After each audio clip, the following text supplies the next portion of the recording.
Narod, kot je videti, se begunska kriza še ni končala, saj se naša vlada s polno paro pripravlja na naslednji val, pa če tudi je izmišljen. Miro Cerar je namreč v zadnjem času ponavljal, da proti nam teče jadranska begunska pot in Slovence na veliko strašil. Ne slovenska, ne hrvaška policija ne veste nič o tem. No, ta teden smo izvedeli, da Cerar in Vesna Györkös-Žnidar ustanavljata urad za... Dal sem si nos popraviti, zdaj pa zobje ne delajo, no. Sorry. Urad za oskrbo migrantov in integracijo. Naš loverboy Miro je torej najprej z novim zakonom zrihtal, da begunci ostajajo izven naših meja, pa je pa ustanovil urad, ki bo skrbel za te ljudi. Kaj bi Slovencem ukazal uporabo kontracepcije, pa je pa začel vrtce graditi. Za vse otroke, ki jih ne bomo imeli. Malo sem zmeden, vi tudi?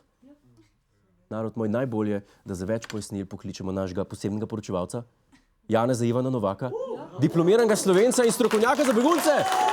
Pozdravljeni, gospod Novak! Hvaljen Jezus! Poglejte, vlada je ustanovila urad za oskrbo in integracijo migrantov. Narobe.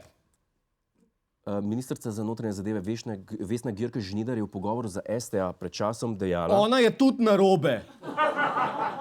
Ampak gospod Novak, gre za človekoljubno gesto. Ja, gre za nastanitev migrantov, njihovo zdravstveno oskrbo, vključevanje v izobraževanje in delo. Ja, ampak ni to lepo. Ja, je, ampak je narobe. Kako se bojo integrirali, če bodo živeli po azilnih domovih, torej v blokih? A se nismo nič naučili od prejšnjega migrantskega vala? Da bodo tam živeli po blokih in jedli te svoje sarme, pa baklave, in da bodo potem, ne vem kaj, kandidirali za župana Ljubljane? Narobe! Ljudi je treba integrirati, torej posloveniti in pokristjaniti. To je malo ekstremno, ampak okej, da slišimo, kaj predlagate, gospod Novak? Me veseli, da ste me vprašali. Prvič, urad se preimenuje v urad za duhovno oskrbo in slovenjenje migrantov. Drugič, vse migrante se nemudoma preseli v družinske hiše na slovenskem podeželju, kjer se jim vsako nedeljo predvaja na Golici, ter Slovenec sem, dokler ne pojedo celega jušnika goveje juhe. Tretjič, odredi se jim obvezna prisotnost na nedeljskih mašah, duhovnih vajah, verouku, poletnem taboru SDS v Lepeni, delovnem vikendu SDS na Bledu in na vsa romanja krščanskega foruma SDS. Četrtič, za vse migrante se organizira obvezne učne ure slovenščine, ki jih bo vodil veliki domoljub in strokovnjak za pravopis Marjan Pojbič. Petič, izpit za vožnjo traktorja. Ja, dobro, ampak gospod Novak, to se sliši precej drago. A niste pri vas na desnici kritični do pretiranega zapravljanja za begunce in migrante?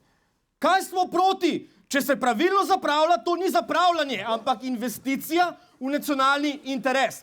3,7 milijonov evrov smo dali za policijsko-vojaške patrulje na meji. Torej 185 tisoč evrov na vsakega prebežnika, ki je poskusil čez žico preprečkati mejo. Naj še kdo reče, da škrtarimo pri beguncih. Žica, amatersko, mi smo dali panelno ograjo, pocinkano, 120 evrov na meter. Ta noč začela rjaveti še po 10 letih, ne. Gospod Novak, čeprav razumem, se vi v bistvu strinjate s potezami Cerarjeve vlade. Kako se pa ne bi? Cerar je ena boljših progonotravščih desnice v zadnjem času, s katerim smo prelisičali to podlo murgelsko zalego. Ste mislili, da je bil Janković dobra potorica, Mi smo vam dali Cerarja, vsi levičarji ste pa padli v past. Mi pa smo samo potrebovali prehodno obdobje, preden po predčasnih volitvah na oblast spet vrnemo našega vodjo.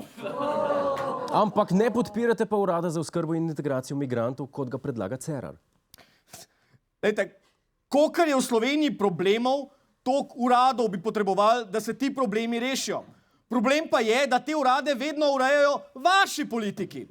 Potrebovali bi neodvisen urad, ki bi uredil urejanje uradov za urejanje problemov nastalih od osamosvojitve na račun levega urejanja uradov za urejanje neurejenih problemov. Ja, gospod Novak, hvala lepa. Evo. Hvala vam, Bog z vami. Mislim, da je dosti za en teden.